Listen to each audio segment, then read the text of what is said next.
The date is Wednesday, November 20. This is the news on PBCJ. I am Simone Absalom. The children of our nation are in pain. That was the sobering point of the presentations made by some of the nation's youth as they addressed Parliament on Tuesday. They spoke in an unprecedented session on violence against children ahead of Wednesday's observation of the 30th anniversary of the United Nations Convention on the Rights of the Child. Undoubtedly, this is history in the making. As never before have children from all walks of life had the opportunity to directly address the full sitting of Parliament in this way. The 30th anniversary of the Convention on the Right of the Child provides an occasion for the government of Jamaica and the entire society to reflect on and reaffirm their commitments to fulfilling the protection of child rights. We ask that you do this on behalf of every Jamaican child who wants to be heard and who wants to grow up in a country that is free of violence. Keno King shared the experience of some of his peers who were among 300 children from 3 parishes who participated in town hall sessions over the past 3 months discussing violence against children. Among the stories are reports of children being exposed to violence and sexual abuse.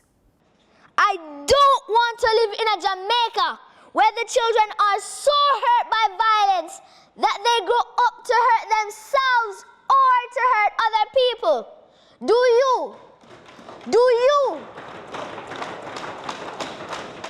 I can remember it like it was yesterday, the first time my grandfather abused me sexually.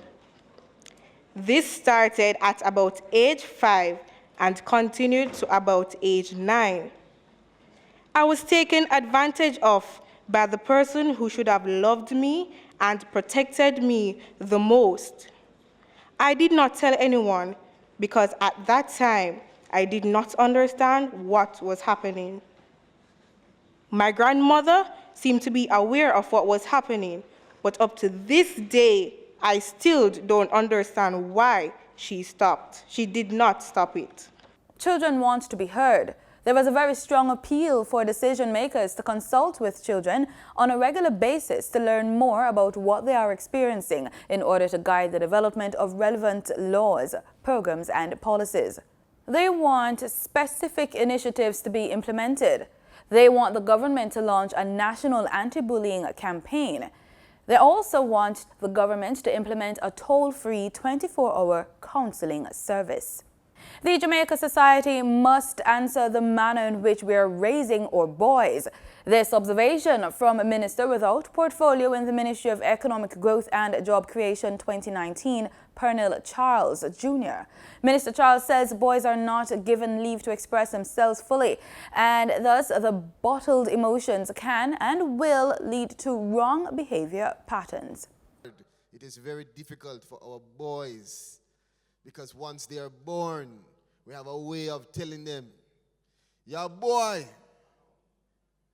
you're not a girl, stop acting like a girl.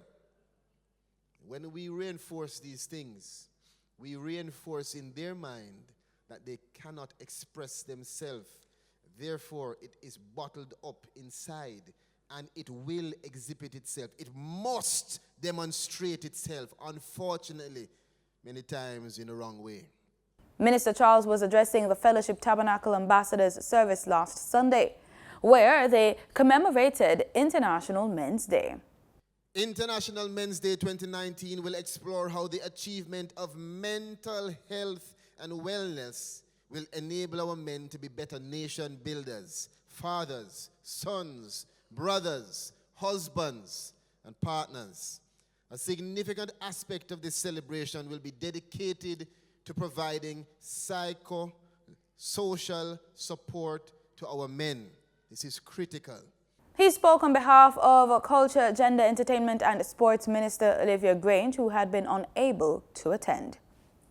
Men from all sectors of society participated in a conference geared towards them. The Bureau of Gender Affairs, BGA, a division in the Ministry of Culture, Gender, Entertainment and Sport, in collaboration with key stakeholders, hosted the conference under the theme Building Strong Men Through Health and Wellness, Balance the Ting. One of the segments focused on mental health. We spoke to research officer at the BGA, Nashon Miller. Of major concern for our men. So we basically have our partners with us. We have the Jamaica Constabulary Force, we have the Jamaica Defense Force, we have the Jamaica Fire Brigade, and we have other uniformed men, and we have boys also from schools. We have men's group, we have different private sector organizations, just recognizing and celebrating with us and looking at some of the facts and concerns that surround mental illness. The Pan American Health Organization, PAHO, says life expectancy for men in the Caribbean is 5.8 years below of that of women, partly because societal expectations contribute to risk-seeking behaviors like suicide, homicide, addictions, and road traffic accidents, as well as chronic non-communicable diseases. The issues are multiple. Right now, the statistics are very serious concerning our men and boys. We have seen where our men are, well, they are main victims of suicide. They are also the main perpetrator of violence and victims of violence. They are more likely to be in prison, serving longer sentences. They have been absent in the homes. Well, for the most part, they want to be a part of the household, but for various reasons, they're not a part of it. The BGA is also planning continuous initiatives to help Jamaican men develop life skills. We have various programs coming up. A program that we're looking at right now is our mentorship program. We want to have our male mentorship programs in schools, so we're looking at different schools to try to have role models, exemplary men to play that part, being mentors, being big brother, being, you know, an uncle, a father figure, and so on. So we're looking to launch that, and we're also, in collaboration with the Women's Center Foundation of Jamaica, looking to have our Young Fathers program, where the mothers who have been a part of the Women's Center Foundation program, the fathers who are with them will also be educated, awareness will be raised, certain sensitization will be presented to them, so they can also play a part. On the issue of paternity, Mr. Miller said while there has been some setbacks in developing a national policy, he is happy that some companies have made the step to institute a paternity policy. A new entity has been launched aimed at fostering development of local and regional alternative investment industry. The not-for-profit entity, dubbed the Caribbean Alternative Investment Association, will focus on research and information dissemination, advocacy at the local, regional, and international levels, fostering regional institutional development, as well as governance and professional development of members. It is anchored by the Development Bank of Jamaica, DBJ, through its Jamaica Venture Capital Program. The DBJ has been able to mobilize members of Jamaica's investment community, as well as international fund managers, to participate in establishing and operationalizing the association. Climate change could directly cost the world economy US $7.9 trillion by mid-century, as increased drought, flooding and crop failures hamper growth and threaten infrastructure. The Economist Intelligence Unit's Climate Change Resilience Index measured the preparedness of the world's 82 largest economies and found that based on current trends, the fallout of warming temperatures would shave off 3% of global GDP by 2050. Its analysis, which assesses each country's direct exposure to loss as climate change brings more frequent extreme weather events, found Africa was most at risk, with 4.7% of its GDP in the balance. The US dollar is being traded at Jamaican $139.50, down by 40 cents. That's according to the Bank of Jamaica's daily foreign exchange trading summary. The Canadian dollar ended trading at Jamaican $105.63, up from $105.27, while the British pound sterling is being traded at $181.06, up from $180.24. In regional news, a Caribbean community, CARICOM delegation, is in the United States participating in a round-table discussion on de-risking and correspondent banking. The discussion, which is being hosted by the U.S. House Committee on Financial Services, will include legislators and bankers. Earlier this year, Antigua and Barbuda Prime Minister Gaston Brown called for the establishment of a Caribbean bank that would allow the region to counteract the position of international banks regarding corresponding banking. There is a new government in Montserrat following the general elections on Monday. Easton Taylor Farrell on Tuesday officially began his job as Premier a few hours after leading his Movement for Change and Prosperity MCAP into election victory, ousting the People's Democratic Movement PDM from power. MCAP won 5 of the 9 seats in the Legislative Assembly, while the PDM, headed by the outgoing Communications, Works, Energy and Labour Minister Paul Lewis, won 3 seats. Former Premier Donaldson Romeo, who had been replaced as PDM leader weeks before the polls, was the only successful independent candidate. According to the Electoral Office, the voter turnout was 62%, with 2,411 of the 3,858 registered voters casting ballots. MCAP leader Taylor Farrell, who took over the leadership of the party in 2014, said it was time to heal the nation. He also said he would be placing much emphasis on the youth of the British Overseas Territory. Appointed Premier of this country. First action I want to take, what I want to ask us to do, is to heal our nation. There has been much division amongst us over the past months. As a people, we are a loving people. We understand that we are one. We understand that divided we stand, united before decided stand. And that all of us must work together for the common good of this country. Indeed, the task before us is not an easy one, but I want to thank the people of Montserrat for putting their trust and faith in the MCAP and in the MCAP party and to elect us as their leader. We can assure them that we will do everything within our powers to carry out the task that's assigned to us, not for ourselves, but for the benefit of all of us. MCAP's Cranston Buffon led all of the 35 candidates in the election, receiving 1,311 votes, ahead of Lewis, who got 1,195, and Taylor Farrell, who received 1,149 votes. Romeo polled the 4th highest votes, 1,009. Among the casualties of the election was the former Speaker of the Legislative Assembly, Shirley Osborne. She was one of 2 children of the late former Premier John Osborne, who contested the election. She received just 253 votes, while her brother David Osborne was successful as a candidate for the PDM, receiving 947 votes. The head of the International Election Mission, Jamaican Julian Robinson, told the media that the team had visited all 8 polling stations and the process was smooth and the staff very well trained. Over in Dominica, there was a protest outside the official residence of President Charles Savarin, with the police firing tear gas to disperse the protesters. This has drawn strong condemnation from Prime Minister Roosevelt Skerrit, and he has called out the opposition United Workers' Party. These protests are essentially to provide a daily source of video and photo footage for transmission to the international media and select international agencies.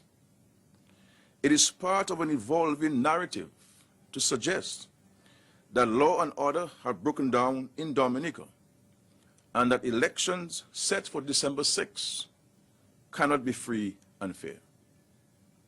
It is the precursor to what would happen were they not to be successful on Elections Day. In all this, the image and economy of Dominica stand to suffer immeasurably. No investor will come into such instability.